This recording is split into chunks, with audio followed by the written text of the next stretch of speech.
నమస్తే అండి. నేను మీ రూప. ఎలా ఉన్నారు అందరూ? నేనైతే చాలా బాగున్నానండి. మీరందరూ కూడా బాగుండాలని మనస్ఫూర్తిగా కోరుకుంటున్నాను. మామూలుగా చెప్పాలంటే మా ఇంటి దగ్గర నాకు ఎంత పనైతే ఉంటుందో, అమ్మ వాళ్ళ ఇంటికొస్తే అంత ఖాళీగా ఉంటాననమాట.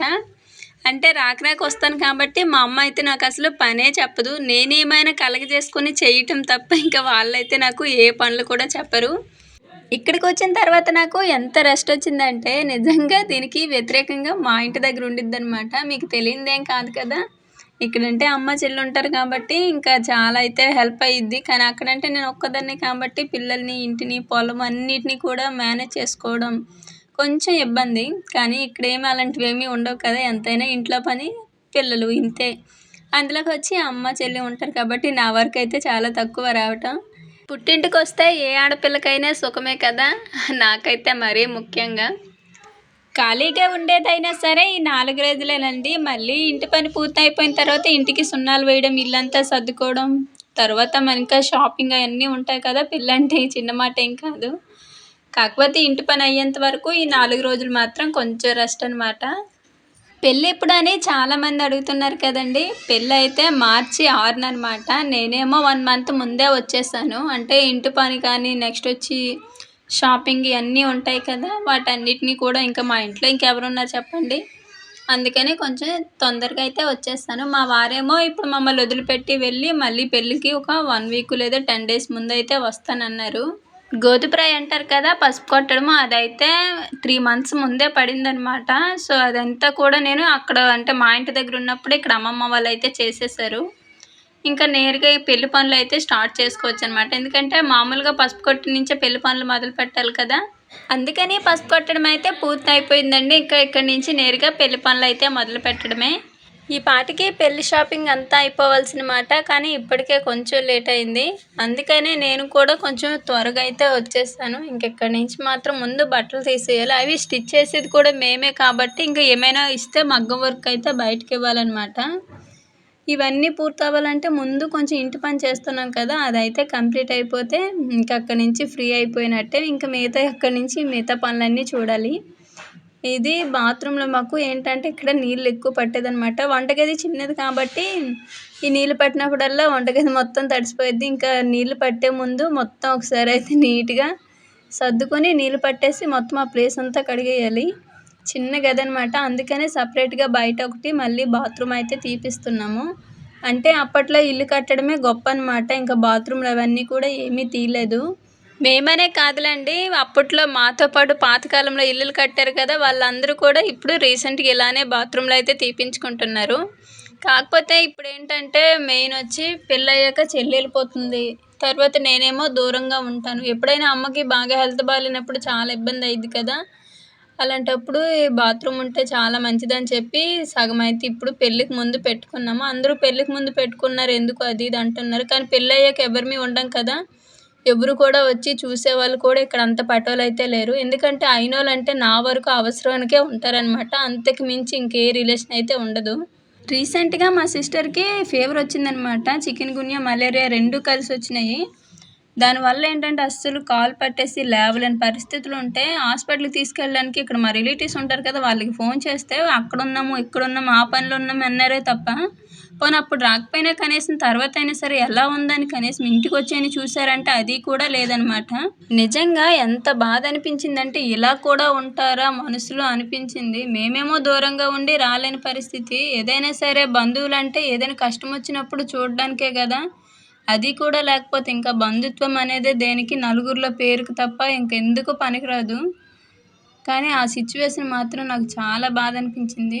అందుకని ఇప్పుడు ఎంతమంది ఏమన్నా సరే ఇప్పుడు ప్రస్తుతానికైతే ఇంటి పనైతే స్టార్ట్ చేశాను. నలుగురు పెళ్ళికి ముందు ఎందుకు పెట్టుకున్నారు అది ఇది అనటమే కానీ పెళ్ళైపోయి ఎటోలు మాట వెళ్ళిపోయాక అప్పుడు మా అమ్మని ఇంకెవరు పట్టించుకోరు. పెళ్ళయిన తర్వాత మా అమ్మకి ఇలా హెల్ప్ చేయాలి, బాత్రూమ్ కట్టియాలి, ఇంటి పని కూడా కొంచెం అది ఇది ఉందనమాట. ఇల్లు కూడా అప్పట్లో కంప్లీట్‌గా ఏమీ కట్టలేదు. అదంతా కంప్లీట్ చేసుకొని చిన్న చిన్న పనులు ఇలా చేసుకొని వస్తామంటే ఏ అత్తారింటోళ్ళు పంపిస్తారు చెప్పండి. అందుకనే పెళ్ళికి ముందే పెట్టేసుకున్నాము. అదీ కాకుండా పెళ్ళికి ఎంత డబ్బులుంటే అన్ని డబ్బులు పెళ్ళికే పెట్టాల్సొచ్చిద్ది. పెళ్ళికి పెట్టింది, ఇంటికి పెట్టింది ఒక్క రూపాయి కూడా వెనక్కి రాదు. అందుకని ఇదే మీ మూమెంట్‌లో డబ్బులున్నప్పుడే చేసుకోవాలి అని చెప్పి ముందు ఇంటి వరకైతే కేటాయించామనమాట. చూసే వాళ్ళకి అందరికీ ఏమనిపించిద్ది, ఇప్పుడెందుకు పెట్టుకున్నారు అది ఇది అనుకుంటారు కానీ రియల్‌గా పడిన వాళ్ళకి ఆ బాధ అనేది తెలుస్తుంది. అందులోకొచ్చి మా అమ్మకేమో ఎప్పటికప్పుడు కొంచెం హెల్త్ బాగోదనమాట. అలాంటప్పుడు చాలా ఇబ్బంది పడిద్ది. కొడుకులేం కాదు కదా! ఇక్కడే ఉండి అన్నీ చూసుకోవటానికి. కూతుర్లం కాబట్టి వెళ్ళిపోయేవాళ్ళము. అందుకని ఉన్నప్పుడే మాకేదో మేము తోచినంతలో చేసేయాలని చెప్పి ఇలా అయితే పూనుకున్నామనమాట. నేను కూడా 1 మంత్ ముందొచ్చేసింది కూడా ఇందుకే. ఏదైనా చిన్న పెద్ద సాయం ఉండిద్ది కదా అని చెప్పి వచ్చేసాను. అందుకనే ఎవరైనా సరే మాకు అది చేసాం, ఇది చేసాం అంటే మాత్రం బంధువులు నేను అస్సలు ఒప్పుకోననమాట. అక్కడ గొడవైనా పెట్టేసుకుంటాను చిన్నప్పటి నుంచి ఏం చూసారని. నిజంగా నాకు అంత కచ్చి పుట్టుకొచ్చిద్ది. చూసేది లేదు, చేసేది లేదు కానీ ఓ గొప్పలు చెప్పుకుంటారు. నాకు అది అస్సలు నచ్చదు. ఏదైనా కష్టంలో ఉన్నప్పుడు మనిషిని ఎవరైతే వచ్చి చూస్తారో వాళ్ళే నిజమైన బంధువులు. అది బయట వాళ్ళని కానీ, అయిన వాళ్ళు కానియ్యండి. వాళ్ళే నిజమైన మన ఆప్తులనే చెప్పుకోవాలి. ఇలా ఉందనమాట ఇక్కడ మా పరిస్థితి. ఇంకా బాత్రూమ్ పైన వెయ్యాలి కదా! సో, అయన్నీ కూడా పలకలైతే పోసేసి ఉంచారు. పిల్లలొస్తున్నారని చెప్పి ముందు ఈ బాత్రూమ్‌కి గుంట అయితే క్లోజ్ చేసామని చెప్పాను. చాలా చిన్న ప్లేస్ అనమాట అక్కడ నడవటానికి. పిల్లలొచ్చారని సగము పైన మూత అయితే వేసేశారు. మార్నింగ్ అయితే టిఫిను పూరి చేసేసాను కదా! ఇంకా మధ్యాహ్నానికైతే వంట అయితే చేస్తున్నా. కూరేమో అక్కడి నుంచి వస్తా లేత దొండకాయలన్నీ కూడా ఒక 4 రోజులు ఉండేటట్టు లేత కాయలైతే కోసుకొనొచ్చాను. ఇంకా వాటినే దొండకాయ ఫ్రై అయితే చేస్తున్నా ఇప్పుడు. పనికైతే 2 మేస్త్రులు, ఇంకా 2 కూలి మనుషులు కూడా వస్తున్నారు. ఇంకా మిగతా ముగ్గురైతే మా ఊరోళ్ళేలండి. ఇంకా ఒక్కళ్ళైతే వేరే ఊరు నుంచి. సో, అతనికొక్కరికైతే అయితే ఇంక ఇంటికాడే వండుతున్నాము. మాతో పాటు ఇంకా తనకి కూడా అయితే వంట అయితే చేసేయటమే మధ్యాహ్నం. ఇక్కడ నేను వండిన వంటలేమో ఎక్కువగా ఫ్రైలు, ఆయిలే కదా! మా అమ్మ వాళ్ళకేమో అంత ఆయిల్ అయితే తినరనమాట. అందుకనే వంట అనేది చాలా తక్కువగా చేస్తుంటాను. మళ్ళీ మా అమ్మ మాకు అంటే రైస్‌లో కలుపుకుంటాం కాబట్టి కొంచెం ఉప్పు కూడా ఎక్కువగా మేము వేసుకుంటాము. కానీ మా అమ్మకేమో ఉప్పు ఎక్కువగా ఉండకూడదు. అందుకని చాలా వరకు వంటలైతే వాళ్ళకే వదిలేస్తాను. ఈ బాత్రూమ్‌ది గుంటేమో క్లోజ్ చేసిన తర్వాత ఇంకా అదంతా కూడా బండేసేయాలి.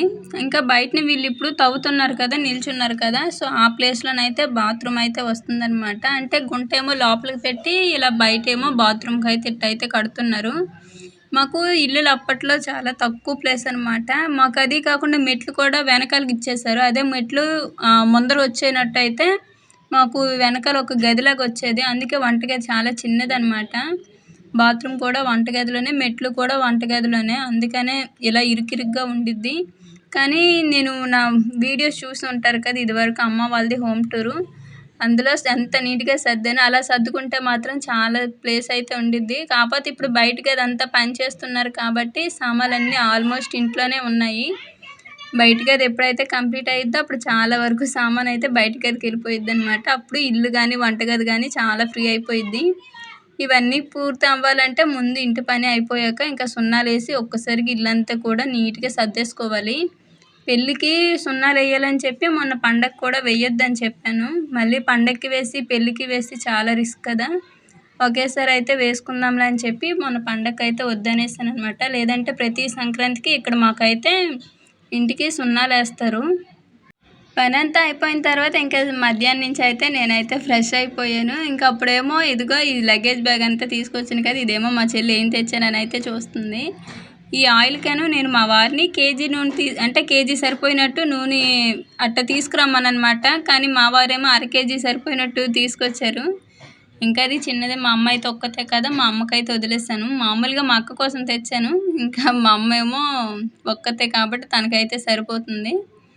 తర్వాతేమో ఇంక పిల్లల కోసం గాజులు అయన్నీ కూడా ఒక డబ్బాలో అయితే పెట్టి తీసుకొచ్చాను. ఇవొచ్చి రొయ్యల పొట్టు తీసుకొచ్చా. రొయ్యల కారం నూరుదామని. అక్కడే నూరుదాం అనుకున్నా కానీ అస్సలు టైం అయితే లేదనమాట. వచ్చే ముందు కూడా బట్టలు కుట్టుకోవడం నాకసలు ఖాళీ లేదు. అందుకని ఇంక ఈ రొయ్యల పొట్టు అయితే తీసుకొచ్చి ఇక్కడే కారం అయితే కొట్టేసేయాలి. తర్వాతేమో ఎండు రొయ్యలు అలానే మెత్తలు కూడా తీసుకొచ్చాను. ఇక్కడ చాలా కాస్ట్ పడిద్దనమాట. అక్కడ మాకేంటంటే చుట్టూ సముద్రాలు కదా! చాలా తక్కువకైతే పొద్దున్నే మార్కెట్‌లోని వస్తాయన్నమాట. అందుకని మా వారినేమో అక్కడి నుంచి తీసుకొచ్చామని చెప్పాను. మాకు కూడా ఇంట్లోకి ఎప్పటికప్పుడు తీసుకొస్తారు కదా! ఒకసారి తెచ్చారంటే మాత్రం ఇంకా 2, 3 వారాలు వస్తాయన్నమాట. అందుకని ఇంకా అమ్మ వాళ్ళకి మా అమ్మకి ఎండు చేపలన్నా ఇవన్నీ చాలా ఇష్టము. ఇక్కడ కూరగాయలు కూడా అస్సలు కొనలేమన్నమాట. చాలా కష్టము. అందుకనే ఇలాంటి రొయ్యలు, ఎండు చేపలు ఇలాంటివైతే తీసుకుంటారు ఎక్కువగా. అందుకని ఇంకా మా అమ్మ కోసం అయితే అక్కడి నుంచి అయితే ఇవి నేను ఎలా తెచ్చినా ఇవి స్మెల్ వస్తాయన్నమాట. అందుకని ఇలా ఒక స్టీల్ డబ్బాలో అయితే పెట్టేసాను. అస్సలు స్మెల్ లేదు, ఏమీ లేదు, నీట్‌గా ఉన్నాయి. మెత్తలనైతే ఒకసారి బయట అయితే ఎండబెట్టమన్నాను. ఇంకా రొయ్యలు అయితే బాగా ఎండిపోయినాయి కాబట్టి అవైతే అవసరం లేదు. కానీ నేను మా అమ్మ వాళ్ళ కోసం ఎక్కడి నుంచి ఏం తీసుకొచ్చినా సరే అదొక ఆనందం అనమాట. అక్కడి నుంచి నేను ఎంత లగేజ్‌తో ఇక్కడికి వచ్చానో మళ్ళీ సేమ్ ఇక్కడి నుంచి కూడా అంతే లగేజ్‌తో అయితే అక్కడికి వెళ్తాను అసలు. మా వారేమో ఎందుకింత దూరం చేసుకున్నారా? అసలు ఏంది లగేజ్ నన్ను కూలోడిలా చూస్తున్నావు అని అంటుంటారు. కానీ తప్పదనమాట. ఎప్పుడో ఒకసారి సంవత్సరానికి వెళ్ళేది కదా! లగేజ్ మాత్రం ఇంకా ఉండిద్ది. అంటే ఏవో ఉంటాయి కదా! ఆడ నుంచి ఈడికి, ఇక్కడ పుట్టింటి నుంచి నాకు పెట్టేవి ఉంటాయి. రేపు పెళ్ళయిన తర్వాత ఇంకా ఎక్కువ ఉంటాయనమాట. మా వారేమో ఈ 3 లగేజ్ బ్యాగులకే ఇంత భయపడిపోతే రేపేమో ఇంకిక్కడి నుంచి 4, 5 అవ్వచ్చు. అందుకనే సగము ముందుగానే చెప్పమ్మా రిజర్వేషన్ చేస్తాను, లేదంటే నా వల్ల కాదని అయితే అంటున్నారు. కాకపోతే ఏంటంటే పెళ్ళయిన ఒక 1 వీక్ అంటే 1 వీక్ వరకు ఉండి అన్ని ఖర్చులు అవన్నీ కూడా చూసుకొని ఇంకా ఆడ నుంచి బయలుదేరదామని అయితే అనుకున్నాం. ఇక్కడ మాకేంటంటే పెళ్లి కూతురికి సారి వెనకాల ఈ వడియాలు, మెత్తళ్ళు ఇవన్నీ కూడా పంపించాలన్నమాట. మా పెళ్లి కూతురు సారి కింద ఇంకా ఇవన్నీ వడియాలు కూడా ఇంకా పెట్టడం అయితే స్టార్ట్ చేయాలి. నేను బొచ్చులు తీసుకొచ్చాను కదా, ఈ బేసిన్లు వీటిలో ఇద్దరు కూర్చొని ఎట్ట ఆడుతున్నారో చూడండి. రేపు పెళ్ళిలో ఇవి బాగా ఉపయోగపడతాయి మాకు. ఇవన్నీ కూడా మళ్ళీ నీట్‌గా సర్దుకున్న తర్వాత నేనేమో ఇదిగో ఇక్కడ జాకెట్లకి హుక్స్‌లు అయితే వేసుకుంటున్నాను. అక్కడ స్టిచ్ చేశానే కానీ దేనికి కూడా చేతి పని చేయలేదు. స్టిచ్ చేసేసి అన్నీ కూడా సర్దేశాను. ఇంక ఇక్కడికి వచ్చాక తీరిగ్గా అన్నిటికీ చేతి పని అయితే చేస్తున్నా. ఈ లంగా ఓణి చెప్పాను కదా, దీనికి బ్లౌజ్ అయితే కుట్టేశాను. ఓణి కూడా ఆన్లైన్లోనైతే తీసేసుకున్నాను. కాకపోతే ఏంటంటే లంగా ఇంకా కుట్టలేదనమాట. లంగా కూడా కుట్టేసిన తర్వాత ఇంకా కంప్లీట్ అయిపోయిద్ది. చెల్లికి ఇది ఫోటోషూట్ కోసం అని చెప్పి చూస్తున్నాను. అయితే ఇది లేదంటే నేను తీసుకున్న ఒక లెహంగా ఉంది కదా, ఈ రెండిట్లో ఏదో ఒకటి. కాకపోతే మా చెల్లి ఎక్కువ ఇది ఇష్టపడుతుందనమాట. ఆ టైంకి ఇది లంగా అయితే కుట్టేసేయాలి. ముందు అమ్మమ్మ వాళ్ళ ఇంటికి వెళ్ళాలి. ఎందుకంటే అక్కడే అక్కయ్యకి మిషన్ ఉంది కదా. ఇంకెక్కడ ఎక్కడ ఇచ్చినా సరే వాళ్ళే స్టిచ్ చేస్తారు తప్ప మనల్ని స్టిచ్ చేయనివ్వరు కదా. నాకేమో నేనే స్టిచ్ చేసుకుంటే నాకు నచ్చిద్ది. అందుకనే అక్కయ్య వాళ్ళంటే అమ్మమ్మ వాళ్ళ ఊరు వెళ్ళాక అక్కయ్య మిషన్ మీద కుడదాంలే అని చెప్పి ఇంకా పెళ్లి బట్టలు తీసాక ఏకంగా ఎలానో అక్కడికే వెళ్తామన్నమాట. ఒకేసారి పెళ్లి బట్టలతో పాటు ఇవి కూడా కుట్టేసుకోవాలి. పొద్దున్నే గుంట తవ్వారో లేదో బేసిన్‌కి ఇంకా వెంటనే గోడ అయితే కట్టేశారు. తర్వాత ఏమో స్లాబ్ అయితే కొంచెం ముందుకైతే పెంచారనమాట. మీకు ముందర చక్కర్లా కానొస్తుంది కదా, అదంతా కూడా పెంచారనమాట. అందుకు అంటే మేమే ముందు ఇక్కడ ఇల్లు కట్టింది. తర్వాత ఏమో అటువైపు ఇటువైపున ఇల్లులు కట్టారు. మేము ముందు కట్టాం కాబట్టి మాకంటే వాళ్ళు కొంచెం ముందుకైతే స్లాబ్ పొడిగించుకున్నారనమాట. అటు ఇటు పొడుగుండిద్ది, మా ఇంటికి మాత్రం కొంచెం చిన్నగా ఉండిద్ది. అందుకనే కొంచెం స్లాబ్ అయితే ముందుకు పొడిగించాము. తర్వాత ఏమో ఇలా గేట్‌ని కూడా క్లోజ్ చేసి ఇదంతా కూడా ప్లాస్టింగ్ అయిపోయిద్ది గేట్ కూడా. పోనీలండి గేట్‌కి పెయింటింగ్ వేస్తే బాగా తప్పిద్ది. ఈ పెయింటింగ్ వేయడం నాకైతే ఒక పెద్ద తలనొప్పి అనమాట. ఇదివరకు కూడా నేనే వేసేదాన్ని గేట్‌కి పెయింటు. బాత్రూమ్ అయితే ఇదనమాట, ఇలా వచ్చిద్ది. తర్వాత ఏమో ఇంకా దీనికి ప్లాస్టింగ్లు అంటే పైన స్లాబ్ పోసింది ఒక 4 రోజులైనా ఆరాలి కదా, అందుకు ఇంక ఈ రాయి అయితే మిగిలిందనమాట. కాకపోతే ఇప్పుడు ఒకసారి రాయి వెనక్కి ఇచ్చామంటే మళ్ళీ మనకు రాదు కదా, పైన మేడ మీద చుట్టూ గోడ కట్టియాలని అయితే అనుకుంటున్నాం. ఏదైనా సరే ఒకేసారి పని అయితే చేసుకోవాలి. మళ్ళీ అంటే కష్టం కదా. మళ్ళీ తర్వాత అయినా పూనుకోవాలన్నా సరే మేము కూడా ఉండం కాబట్టి ఈ మూమెంట్లోనే మొత్తం పని అయితే అయిపోవాలి. గుంట కూడా క్లోజ్ అయితే చేసేసారు. మొత్తం మూసేసి పైన ఏమో కొంచెం సిమెంట్ అయితే వేసి అలా అలికేసారనమాట. ఇంక ఇదంతా కూడా బండ అయిపోతే అప్పుడు నీట్‌గా ఉండిద్ది. అంటే ఈ 4 రోజులు పని అయితే ఆపుతున్నారు. అంటే స్లాబ్ పోసారు కదా, అదంతా ఆరే వరకు. ఈలోపు పైన ట్యాంకు అలానే అదే పైపులు అయితే ఇచ్చుకోవాలన్నారనమాట. అందుకనే ఈ పైపులు అవన్నీ కూడా బిగించేసి ట్యాప్లు అన్నీ కూడా పెట్టేసుకున్న తర్వాత ఇంకా వాళ్ళు వచ్చి ప్లాస్టింగ్ అయితే చేసేస్తామన్నారు. మా పిల్లలకి మాత్రం అసలు ఫ్రెండ్స్‌కి అయితే కొదవలేదనమాట. చక్కగా ఆడుకుంటున్నారు. సాత్విక్ కూడా కొంచెం ఇప్పుడు బాగానే ఉంది, దెబ్బ కూడా తగ్గిందిలేండి. ఈ దిమ్మ వచ్చి ట్యాంక్‌కి అయితే వేసిందనమాట. నేను వచ్చిన రోజే వేశారు ఆ దిమ్మని. తర్వాత ఈ ముందర గోడ అలానే అదిగో మీకు కనిపిస్తుంది కదా తేడా. సో అది వైట్‌గా ఉన్నదల్లా ప్లాస్టింగ్ అయితే ముందుకి పొడిగించిందనమాట. పొడిగించకపోతే వాటర్ అంతా కూడా నేరుగా వచ్చి ఇంట్లో అంటే ఫస్ట్ గది ఉంటుంది కదా, ఆ గదిలోకి అయితే వచ్చేస్తుంది వాన వచ్చేటప్పుడు ఒలిపిరి. అందువల్లనే ఇలా పొడిగించాము. అది కాకుండా బాత్రూమ్ కట్టాం కాబట్టి ఇంకా తప్పదు. సో మా ఊరైతే ఇలా ఉండిద్దనమాట. ఇల్లులు కానీ అన్నీ అసలు గ్యాప్ ఉండదనమాట ఇంటికి. మధ్యలో గోడ అనేది వాళ్ళు సగం మనం సగం డబ్బులు వేసి కట్టుకోవటమే అలా ఉండిద్ది ఇక్కడ. మాకెళ్ళంటే ఇల్లులు విశాలంగా ఉంటాయి కానీ ఇక్కడ అలా ఉండవన్నమాట. అంతా కూడా ఇలా మొత్తం కలిపి ఉంటాయి. ఎక్కువగా అయితే వేసవికాలం వచ్చినప్పుడు అస్సలు గాలి ఉండదు, చెట్లు తక్కువ అనమాట. అప్పుడు మాత్రం నిజంగా మా ఇల్లు మాకు ఒక మంచి స్వర్గంలా కనిపించిద్ది. కాకపోతే ఏంటంటే ఇళ్ళ స్థలాలు అప్పుడు దొరకడమే చాలా అరుదు. దొరికిన దానిలో ఇల్లు కట్టుకోవడమే గొప్ప అనమాట. కాకపోతే ఇప్పుడు ఏంటంటే కొంచెం టెక్నాలజీ పెరిగింది కాబట్టి అబ్బో మరీ ఇంత తిరుగున్నాయి అనిపిస్తుందే తప్ప అప్పట్లో ఇవే గొప్పలండి. ఈ మొక్కలన్నీ కూడా మా చెల్లి వేసినవన్నమాట. నేను అక్కడి నుంచి వచ్చేటప్పుడు మొక్కలు తీసుకొద్దాం అనుకుంటా బయలుదేరిన ముందు వరకు కూడా అనుకుంటానే ఉన్నాను. ఇంకా మర్చిపోయి వచ్చేసాను. లేదంటే ఏదైనా మొక్కలు తీసుకొచ్చి నాటేదాన్ని. ఇవన్నీ మా చెల్లి వేసినవే. ఇంకా ఈ గులాబీ మొక్క అయితే నేను మా వారు కొనుక్కొచ్చామన్నమాట. మిరప మొక్క కాదులండి, ఆ గులాబీ మొక్క. ఆ పక్కనేమో వైట్ కలరు. సో ఇంకా మా ఇల్లు అయితే ఇదనమాట. ఇంకా ఇది చుట్టూ కూడా ఇలా ఉండిద్ది. కాకపోతే ఏంటంటే ఏదైనా ఫంక్షన్స్ అలాంటివి అయితే అస్సలు ఇబ్బంది ఉండదు. మేడ మీద 3 కలిసి ఉండడం వలన ఎంతమంది చుట్టాలు వచ్చినా సరిపోతారు. నైట్కి అయితే ఇంకా దోశకైతే పిండి కలిపేసాము. అలానే ఇంకా మా అమ్మ ఏమో చట్నీ కోసం వేరుశనగకాయలు అయితే ఒలుస్తుంది. నేను కూడా కాయలు తీసుకొచ్చాను కదా, ఇంకా మా అమ్మకైతే ఇప్పట్లో ఏమి ఇబ్బంది ఉండదన్నమాట. మినపప్పు కూడా తీసుకొచ్చాను.